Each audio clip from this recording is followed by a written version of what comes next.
Everybody wants to lead a successful team. Hi, I am Manisha, soft skills trainer and personality coach. Today, let's know the secret of making a team successful. So today, let's know about a theory known as Belbin's team rules. What are the 9 team rules suggested by Belbin? How is Belbin different from other behavioral tools? And how it helps in good teamwork? And why the organizations worldwide are using Belbin nowadays? To start with, I would like to introduce Dr. Meredith Belbin, who is in his 90s now. He is the man who wanted to find the answer to a very common question. In his years of research since 1960s, he suggested the 9 team roles.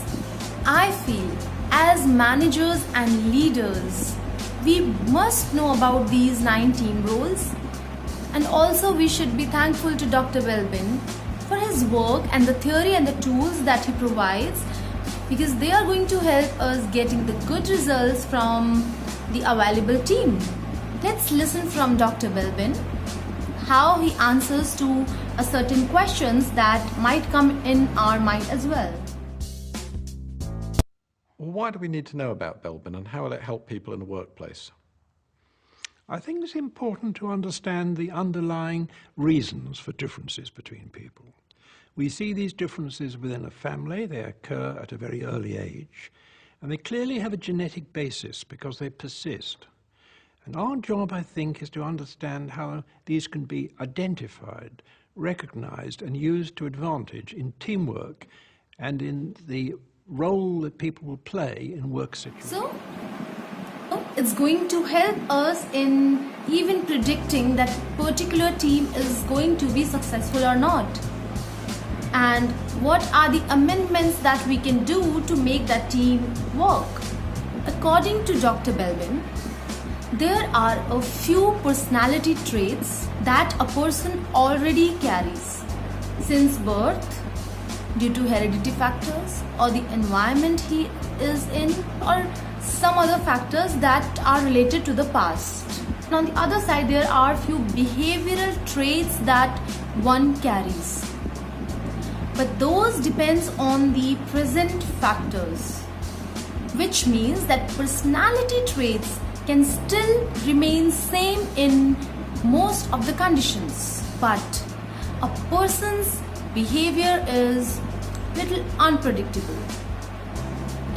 It can change with change of work environment, change of colleagues, and even it can change with the kind of work or responsibility one is given.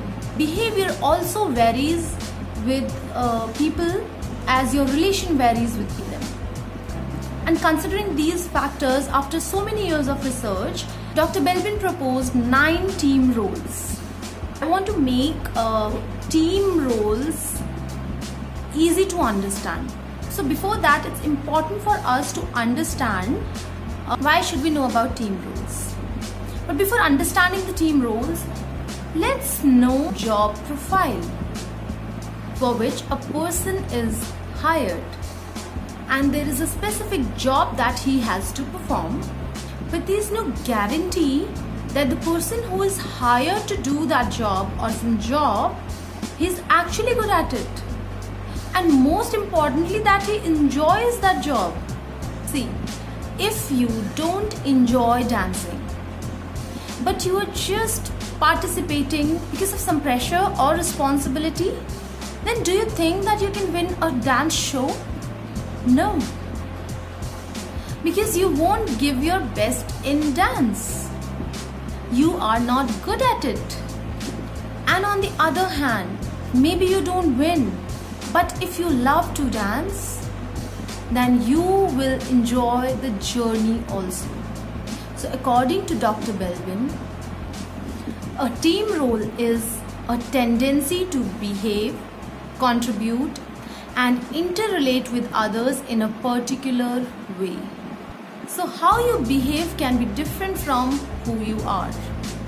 So for one who is leading the team, it is important to understand majorly two things. First, to achieve the goal or to be successful, what are the requirements that he has from his team? And second, he must understand what his team individuals are good at, or what a person is willing to do, or what a person can do willingly. This way he will know how to handle who. So let's now understand the 9 team roles suggested by Belbin. These 9 team roles are categorized under 3 categories: action oriented, social behavior oriented, and thinking pattern oriented. Let's first get familiar with the 9 team roles and then we will talk a little in details about these. First one is shaper, implementer, complete finisher. These are action oriented roles. Coordinator, team worker, and resource investigator, social behavior oriented. And then thinking pattern oriented are plant, specialist, and monitor evaluator. Now let's know about shaper. See the image? It is a whip. You can imagine the cluster of behaviors related to this image. We can call him the leader who gets the work done. Definitely who is very authoritative, very courageous, and he has courage to overcome obstacles and basically can get the job done by not letting focus loose. They need progress basically. Along with particular strengths, every team role has a flip side also. That is areas of concern or areas of improvement basically. Like with the shapers, they can be sometimes very cold and offend the people's feelings. They are actually dependent on others to get the work done. And there also they are not very humble, they are very authoritative. And we can call that they are lazy by themselves. Yeah, sometimes they are. Second team role is implementers. As the name suggests, they are the people who knows how to convert an idea into action. They are very much result oriented, good at organizing things that needs to be done, as they know what to be done and when. On the other hand, they don't like to waste time at all, which also means that they are inflexible. Hence, they sometimes can't accept new changes in the strategy while performing on the previous one. They hate politics and they actually don't like anything that diverts them from their job. Third team role is complete finishers. Again, as the name suggests, that they give the final touches. Look at the image, tightening the loose end. So these are the people who are good at checking the minute details, basically who scrutinize the work for errors, to test and deliver the highest of standards in quality of work. They have great respect for details. The weakness they have is that they are reluctant to delegate, which means that they don't prefer to transfer their job to somebody else because they don't trust anybody else more than them. Because basically they feel, and they are right as well, that they need perfection and they only know how to deliver that perfection by not compromising with the quality. So sometimes they end up as overburdened because of their own weakness. Let's know next 3 roles which are social behavior oriented. So team role number 4 is the coordinator. The symbol is of someone who is conductor of an orchestra, So these individuals have the fantastic understanding of the goal or mission, and most importantly, they are good at delegating the task, as they can spot who is good at what. So they assign work to others. So the area of improvement for them is that they are so smart that sometimes they may delegate all the work to different people in the team, serving themselves with little or no work to do. Hence, this manipulative behavior is a little upsetting for others at times. Fifth team role is resource investigator. These are the people who are good at networking, fantastic with creating good contacts and also using them.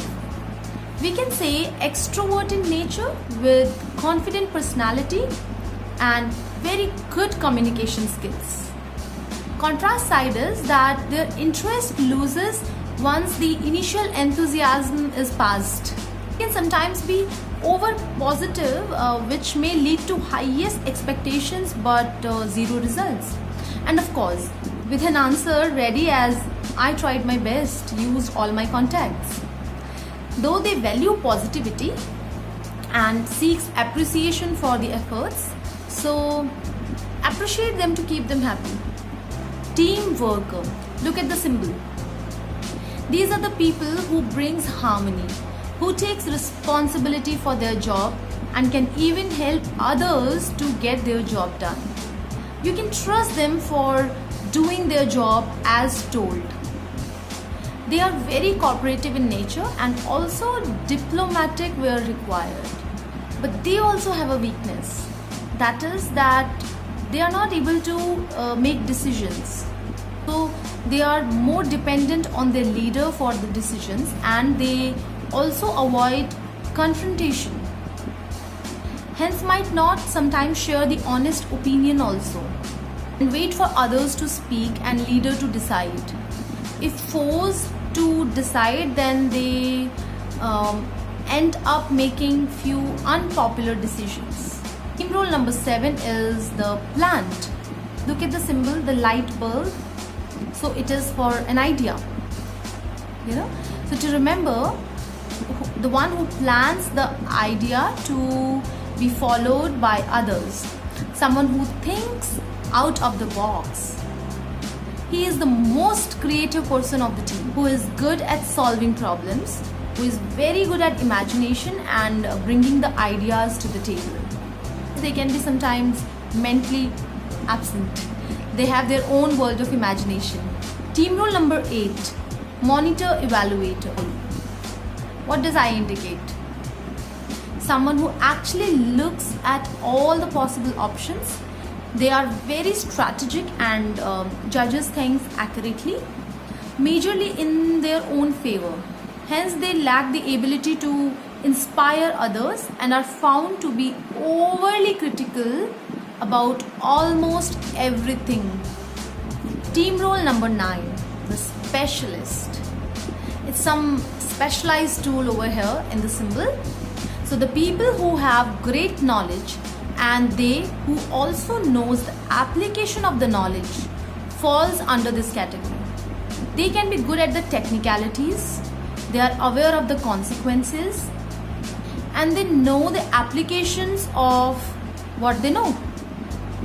So now, as we know in details the strength, the weakness, and what to expect and what such team roles expect from us, now there are a few questions that comes to our mind. I'm trying to answer most of them, and if I miss on something, feel free to write in the comment box. I will definitely reply those questions. So the question number 1 that comes to our mind is, does this mean, like 9 team roles means that there should be at least 9 people in the team to play each role? Let Dr. Belbin answer this question for you. What is the ideal size of a team? Well, I have my own preferred size. I love a team of about 4 people, because in a team of 4 there's no hierarchy. When you have odd numbers, one person is naturally there as the arbiter if others don't agree. But with 4 people, it's possible to get a consensus if we have a good balance and understanding of each other in that particular situation. I'm happy enough the teams move up to, say, 6. Once we get beyond 6, I become rather worried because we're moving into the psychology of the group and away from the psychology of a team. Do we need 9 team roles present in a team at all times? No, because teams have different terms of reference, they have different goals, they have different objectives. And what's more, these goals change as the teams proceed during the course of their project or the challenges that they face.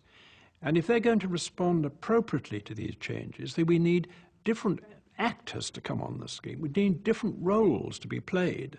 Sometimes we need the personnel to change, or at other times people can actually adapt their roles to meet the new demands being placed upon them.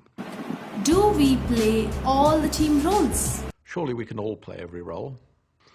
Possibly that is so. But on the other hand, it's undesirable. It's more important that we should concentrate on the role that we play best. That in that way we show ourselves to advantage. If we try and play every role, we'll end up undermining the role that other people play, and we'll give them little room and little scope. So if we're going to get good teamwork, we've got to find and choose the best role that we can play in that particular situation. So well, we now know all the 9 possible team roles are available for you. But there are 2 or 3 such roles which are preferred roles, and 2 or 3 are those roles which are least preferred, right? And the others are manageable. To help you understand this better, let's take an example of dresses. Suppose you like to wear denims and skirts in attire, and you know that you look best in your casuals. So you would prefer those, right? Most of the time. So these are your preferred dresses. Similarly, you might have preferred roles, like you might want to play the role of plant, or you think that you are good at making the team work. So you would like to play the role of shaper, but you don't like to follow. So being implementer or team worker might be your least preferred role. And with the same example, if you move ahead, suppose formals or saris are something that you have to wear when you go to work, but you don't feel much comfortable in them. Since you can still manage, so such roles that you don't prefer but you can manage are manageable job roles. There can be 2 to 3 such roles as well. Now let's say super traditional outfits with heavy jewelry or something that is good but you can't carry, you don't enjoy wearing it. And so maybe one day on your wedding day or traditional theme day or festival you might wear that, but that's least preferred outfit for you. Similarly, there are 2 to 3 such team roles which are least preferred by you. So such team roles, if you have to perform, then you might not be that effective and productive, right? Actually knowing in details about each team role, I hope you were also trying to identify that what team roles are your preferred team roles and which you don't prefer at all. Our preferences can be different as different individuals. Few might want to be the coordinators and few might be good at implementing. Another aspect to it is that even in one team you can be the shaper, and in the other team you can be someone who is in the background as a specialist maybe. So as a team player you might end up playing so many different team roles throughout your career. So now we have come to a point where we will be able to understand how to use Belbin's theory and test to identify how a team is going to be successful. So here is a task for a leader. First we call it team diagnostic. Identify that does your team has all the 9 team roles available in the team that you have. Then check what is the role that is missing in your team. Third thing you have to check is Is there any role doubled, which we also call as role conflict? Are there two shapers in your team who are struggling to get the leadership? Or are there two plants who have great ideas and who wants to contribute to the team? As you can see that this topic is also very closely related to the conflict management as well. So Belbin's test is going to help you to avoid or manage the conflict situation. Belbin's test can also help you identify the situation of conflict. If you find any role is doubled, then this identification actually is going to help you to manage or allocate some other preferred role for one of those two individuals, because there will be 2 to 3 preferred roles, so you can give them one of their preferred role. So after the team diagnostic, you have to do, even everyone in your team needs to do the self-diagnostic, or we call it self-analysis. By asking these questions. First, what are my preferred team roles? Does that match with what is required from me right now by my team? Who or what triggers you? So maybe you can know what are the areas of improvement that you have. Also, what kind of behavior people around me needs from me or wants me to behave in. As Belbin says, identify your strengths to maximize them. Know your weakness to manage them.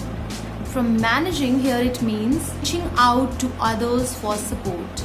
Well, this is the interesting part in Belbin's team roles. Notice carefully. Weakness in one team role are the strengths in the other. For example, a shaper. He is good at pushing the team to work, but in very insensitive manner. Whereas a team worker is very caring towards other teammates. Similarly, team worker is very poor at decision making, however, shaper is good at it. So they can ask each other for support where needed. If you observe, almost every team role has some weaknesses, however, also has some other role complementing them with their strengths. Once you do this team analysis and self-analysis, then you will understand that someone who actually irritates you at work can be of great contribution to you in the area that you lack in. This is also one way of conflict management, which brings appreciation of differences and acceptance of each other. Let's peep a little in Belbin's tool so we can understand a little about how does the assessments and the questionnaires that Belbin provides helps us identify the team roles and everything about it. So here is one page of analysis of your team role composition. See, the questionnaire is answered by an individual, and assessment is made based on self-analysis and observers' comments also. This is the most interesting part in Belbin's questionnaire. This is different because it includes observers' comments. Who are the observers? Observers are the people who we work very closely with, and they can be the boss, they can be our colleagues or the subordinates. So they are the people who observes our behavior, which we cannot do for us. We can absolutely be observers for others. Observers have list of words which they just have to tick mark, which are descriptive of you according to them. And by the end, you get a holistic report of your self-perception, your observer's opinion, and your overall team role profile. This helps an individual to know that what potentials others see in him, which he might not notice otherwise. Also, it helps one understand what are the areas of improvement that others recommend, or maybe he himself gets to know. Basically, it is good for self-analysis, and for the managers or the leaders, it is good or it is helpful in identifying that who is good at what job. There is one last question. Listen to the question answered by Dr. Belbin himself. Surely team roles are not applicable in all organizations and cultures? Yes, that is so. I would not care to introduce teamwork to Afghanistan. There are countries in many parts of the world where regimes are very hierarchical, and for them teamwork is a threat. And yet at the same time, things are changing. I've been working both in Russia and in China, and I've been seeing a gradual movement away from hierarchy to a different form of collaborative human organization. We are in a transitional period, and it's happening in all industries, and I think in all countries to a differing extent. So we need to understand the dynamics of teamwork, how we can use human resources to best advantage, because this is applicable in a general way right across the world, and it's only a matter of time before we see its effects.